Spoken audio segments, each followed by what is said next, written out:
How did you actually start making the bottle? What's the beginning of the process? Where did you begin? Definitely with the inspiration of the surroundings of the distillery and the island itself, and island life, and the whole of Orkney. It's a very special place. I've been coming here since I was a child, and I love it. So it was how do you do justice to the landscape and the wild elements and the history, the culture and the colour and the quality of the light and everything that goes into the story behind the whisky as well. So how do you make that into an object? So I wanted to encapsulate something of that.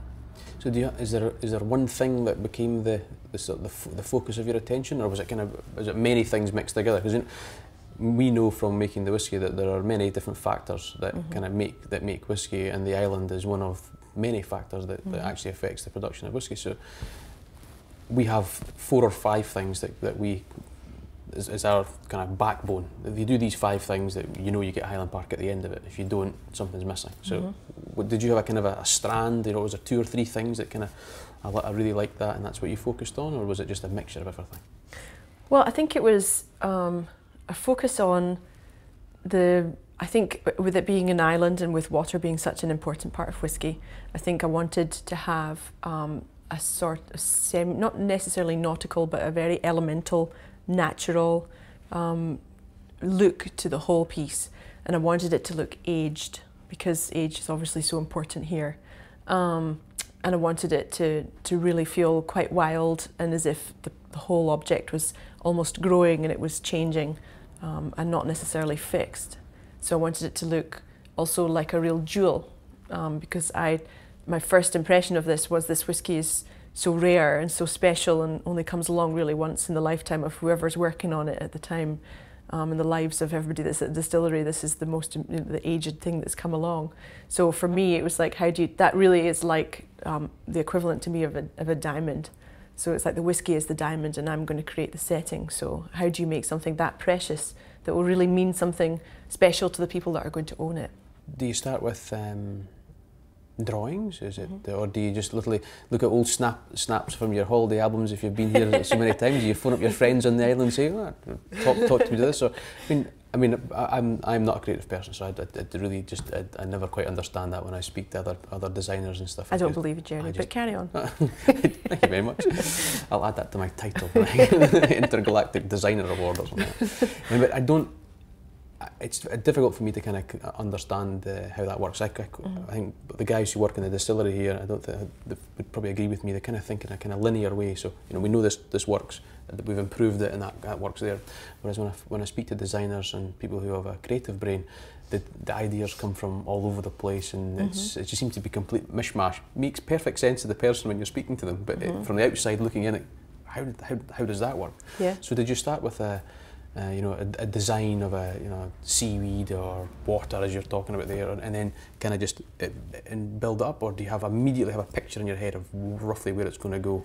Well, it's funny, like the strongest design ideas in my lifetime as a designer have always come to me like in a second, and I can picture it, not entirely complete, but I can picture the concept in my mind right away. So what I did was, first of all, spent a lot of time at the distillery, which was hard work, but I made it through. And then tried a few whiskies and saw what my mind felt like at the end, and tried a few more and said then what happened. And then actually I collected a lot of resource photographs, so that's really how I work, is I'll collect all different photographs of the distillery, details of the stonework and the parts of the process that are important in making the whisky, and really the context of what I'm thinking about. So then I go away and I let that kind of distill in my mind, and then come up with something when I'm actually really focused on doing the physical drawing. So I also went all around the island and took photographs of the things that I felt were the elements that I wanted to incorporate. For example, I love the St Magnus Cathedral. Yeah, it's one of the most beautiful landmarks in Orkney, and the history and the age of it is, it's such an important thing to the Arcadians as well. And so I had the colour of the sandstone. I was thinking, how would I incorporate this?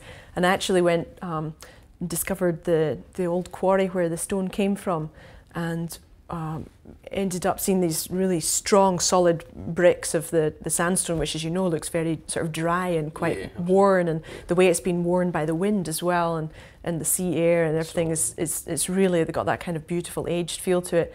And then happened on the beach, which is just below the quarry, where they have that incredible grain of pink sandstone that runs through there, and the beach is actually covered in pink sandstone, but all of them are worn down, not just the bricks taken directly from the quarry, but they're worn down by the sea, and they've got this incredible soft, bright, vibrant pink feel to them, with the grain of the white cream running through them. So that was really inspiring to me. So I've got photographs of that, and then just photographs of the beautiful clean water that you get around here, and of the standing stones and everything that I just wanted to think about in hindsight.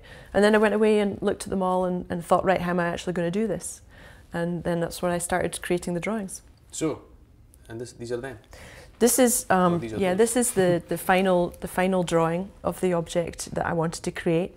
And so you'll see that the bottle itself is actually gives the effect of kind of growing around the metalwork. Yep. And the metalwork is like a cage that looks like it's kind of encapsulating the bottle. So it's almost like a setting for a diamond, yep, with the metal kind of encapsulating that, but with something very special and precious inside.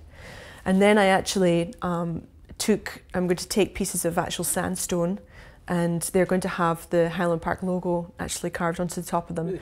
And the pieces are going to be, each bottle is individually going to be hand set with a single piece of sandstone from the quarry itself with the logo on top of it. So it's going to be set on the front like a precious gemstone.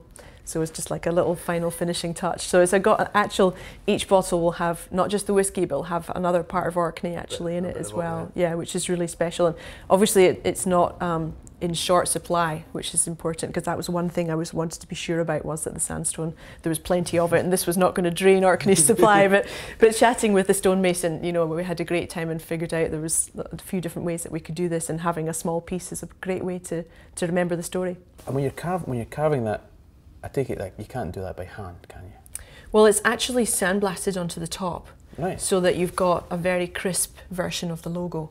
Because what you want to do is be able to see it, and it would take a lot to have it at the same level, so sandblasting gives the best effect. And also it looks kind of worn into it in the way that the cathedral kind of wears as well.